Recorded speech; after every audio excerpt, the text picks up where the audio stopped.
All right, so this is for pop horror, as you may be aware. I like the name. I do have to ask you about the novel David Morrell, Creepers, and that must have had a strong enough following because they made a movie out of it. So, what were the biggest challenges you faced in translating the tension and atmosphere of the book into a cinematic experience? Sure. Well, when I got the script, it was already called "Do Not Enter," and it's different than the book. There are some similarities, but there are definitely differences, and hence that's why it has a different title. So it's definitely it's not the same thing as the book. But I guess the biggest challenge was getting the Paragon Hotel and being able to accomplish that.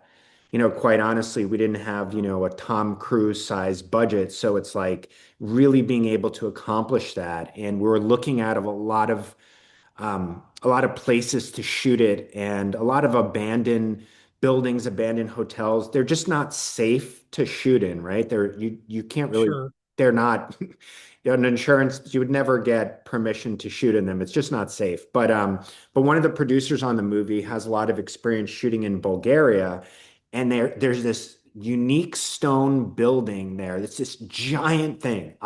It's so damn big. I spent like a month there and I still didn't get to see all of it. But that place just felt like the Paragon, and that's why we shot it there. So I guess Sure. representing from the book, being able to represent the Paragon and making that a character, and making that feel rich with our budget and everything. That was one of the biggest challenges. Yeah, location is often important in a horror movie or in music videos. You're also a music video director, and you've right. I'm not Yes, yes. No, misunderstanding. I've directed quite a few music videos. From Yes. Ozzy Osbourne to like all sorts of other more modern artists. Yeah. And so, did that experience of directing music videos at all help you with stylistically when it comes to this film? Oh yeah, no, definitely. I mean, I've shot so many videos in so many different genres from Ozzy and Slipknot, as you say, to like, Katy Perry and Jay-Z and just everything up and down. And I have a DP that I work with. His name is Jan Thomas, and he shot quite a few of my best music videos, and Sure. we have a great relationship. And he's since moved on to movies and Netflix shows and all kinds of stuff. And yeah, me and him definitely had a great shorthand to bring this movie alive. And let's see. When it comes to like the live streaming aspect of it with the abandoned Paragon Hotel, what attracted you to the idea of using urban exploration culture as a backbone to a horror film? Were there any other horror films that came to mind? Oh yeah. Well, there's this great what attracted me to the script is the fact that it's a horror movie. Don't get me wrong, it's a horror movie, but there's adventure also in it. Sure. I think it's an equal, and there aren't a lot of movies like that, and that just felt so entertaining to me. It felt quite honestly like a 1980s kind of a movie. Sure. It felt different to me. There's a great horror slash adventure movie called The Descent, which I Oh yes. which I just love that movie, and it's just so entertaining and so fun. So yeah, I mean, and as a kid, I have a distinct memory of this abandoned place that we went. We just called it going in, but I guess it's called urban exploration. But it was so dark. It was so dark, like we had a flashlight, but if you turn the flashlight off, there was nothing.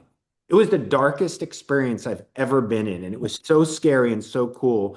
And then, I went to college in New York City. I went to NYU, and I remember at NYU, like I was really infatuated with like riding the subway, and there was always I heard about this Second Avenue subway tunnel that was never built. It was never completed.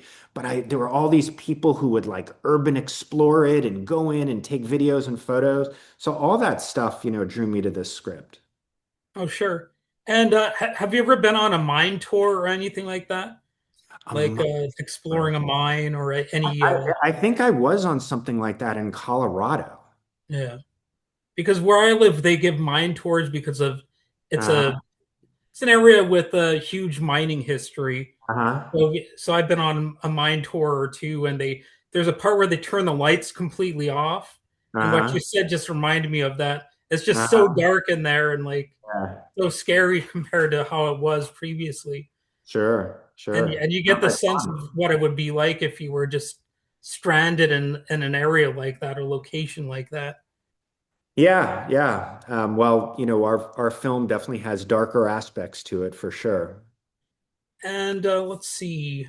Um, so the creepers, they're motivated by growing their audience and enjoying online fame. So Yeah. uh, was it an aim of the film to comment on social media and risk taking for attention, or did those just emerge more naturally from the story? Yeah, so that was another sort of aspect of it. There is a little bit of social commentary there. Thank you for noticing that. Yeah, yeah. And when it comes to like locations, I'm reminded of the music video to a song by the Sisters of Mercy. They're like in this abandoned looking industrial setting. And Uh-huh. it seems like abandoned locations are very good for horror movies and they can Oh create a yeah. lot of style. So, was there in the location, what was it automatically abandoned looking, or did you have to like dress up the location to make it look older or anything like that? Great question. It definitely, well, I think the location was built in like the 70s, so it had the right like architectural like birthday kind of so all and nothing looked too new. It definitely had like an old look, but not too old. But on top of that, yes, we had to age it and light it to, make it look more abandoned. Of course, it's not an abandoned location, but with, just it didn't need a lot of help. So, when it comes to the cast, what qualities were you looking for in the actors to capture the adrenaline and the recklessness of what they're doing?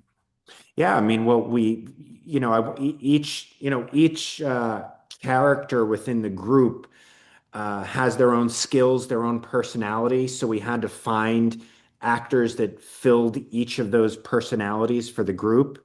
And we had a great group. We had to bring them all the way over to Bulgaria, and we did a lot of rehearsals.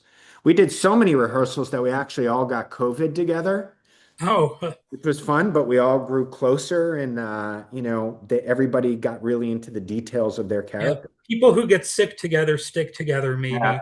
Oh yeah. So, True. um, and when it comes to the writing here, how collaborative was the process between you and the writers when shaping the tone and the pacing of the film? Very collaborative. I was highly involved in the writing. The actors, when we did rehearsals, I mean, we're all sitting around, for days when we all got COVID and breathing on each other, but we were all, really tweaking the dialogue and tweaking things all together. So it was a very collaborative process. And did you well, when it comes to your background in music videos, did that background influence how you approach the visual style? I might have asked this already. Um, Yeah, yeah. I mean, um, I've shot so many music videos in so many different ways that, the transitioning into a movie wasn't this thing like, oh, what's it like to be on set and I mean I have a lot of experience doing that. For me, it was more just, yeah, and I knew this was going to happen, but it's just, it just takes so goddamn long, to Yeah, get the yeah. movie done. I mean, to get the script right and everybody to agree, to get the money, to get to the shoot, and then the post-prod, everything just takes so long. Whereas with a music video, it's a sprint, and this is much more of a marathon, right? And you just have to kind of keep this even pace throughout it. So that's been challenging, but I'm getting used to it. So, without giving away any spoilers that you don't want to give away, what sort of horror experiences are you hoping? Are you hoping? I meant hoping that your audience will get from this movie. Well, it's definitely an eerie movie. Uh, Definitely some very scary parts. Um, but there's also a lot of adventure in it, and I think more. I just think they're going to be very entertained. I mean, for an hour and a half, 2 hours, whatnot. I mean, with all the bad things going on in the world, it's like there's nothing better than to kind of like just sink into a world, sink into like a piece of entertainment, a movie like this, and really enjoy it. And that's my hope. All right. Well, I guess that was the final question. So, I guess if you want to add anything, feel free. Um, No, I love the room you're in. I'm yeah. I'm thinking about, I'm actually working on another movie already, and we can almost shoot it right there with Well, some if you ever stuff. want to shoot a movie in the Upper Peninsula of Michigan, I'm sure you would. Oh I'm my sure God, is you would that welcome. is that where you're from? The Upper Yeah, that's where I Peninsula? am. Yeah. Oh my God, I've The- actually, the- believe it or not, I've shot there. oh, really? Really? It's actually one of the most beautiful places in the United States, and and I shot there in the fall, right? Oh, really? And it's bizarre because in Mucinex, are you near Mucinex? Oh, the Munising is what you're thinking of. Munich. I'm actually in the city of Hancock. It's like a small city up here. So, but there's this there on the lake there in the fall.